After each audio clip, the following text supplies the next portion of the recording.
Bonjour Florent Guéguin. Bonjour. Merci d'être avec nous. Sur Europe 1, vous êtes le directeur général de la FNARS, la Fédération nationale des associations d'accueil et de réinsertion sociale. Ce plan hivernal tel qu'il est conçu et présenté aujourd'hui, il vous satisfait ? Écoutez, nous constatons des avancées, en tout cas par rapport à l'année dernière, au moins en termes de calendrier et d'anticipation, puisque ce plan nous est présenté plus tôt. Il y a une mobilisation des services de l'État, des associations, mais aussi des collectivités locales, pour essayer que nous puissions récupérer finalement au plus vite des sites pour ouvrir des centres d'accueil, dans des bâtiments publics, mais aussi en mobilisant les entreprises privées qui parfois détiennent du patrimoine vacant. Donc il y a une mobilisation qui est plus précoce, ce qui est mieux.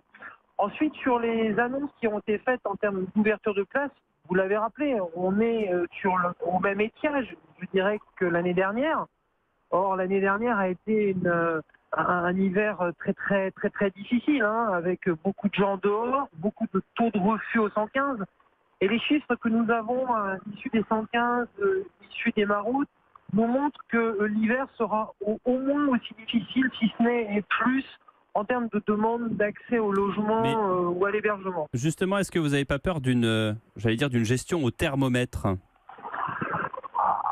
Ah oui, il est clair que malheureusement, la gestion au thermomètre, elle continue. C'est-à-dire ce principe de dire on ouvre des places dès qu'il fait froid et puis on les ferme à partir du 31 mars.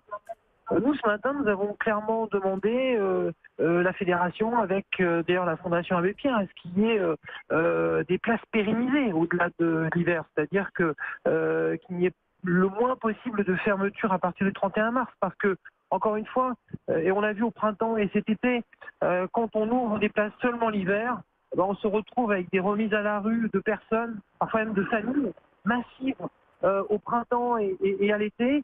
Et ça, c'est vraiment un phénomène qui alimente le sans-abrisme en France. Il faut impérativement sortir de cette gestion au thermomètre Florent et proposer Guéguin, des solutions pérennes. la bonne nouvelle, c'est quand même que vous allez être consulté toutes les 2 semaines. Donc, vous allez pouvoir réajuster peut-être ce plan et faire remonter immédiatement les besoins.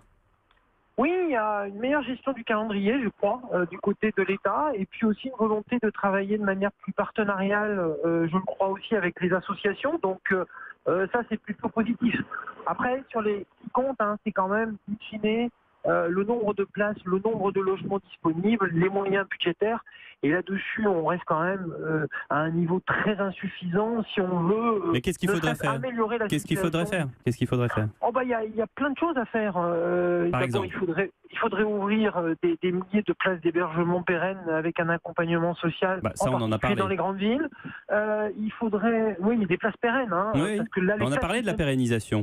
Les places qui sont annoncées par le gouvernement aujourd'hui ne sont que des places hivernales. Ça, c'est la première chose. Et puis la clé, c'est l'accès au logement social et au logement très social.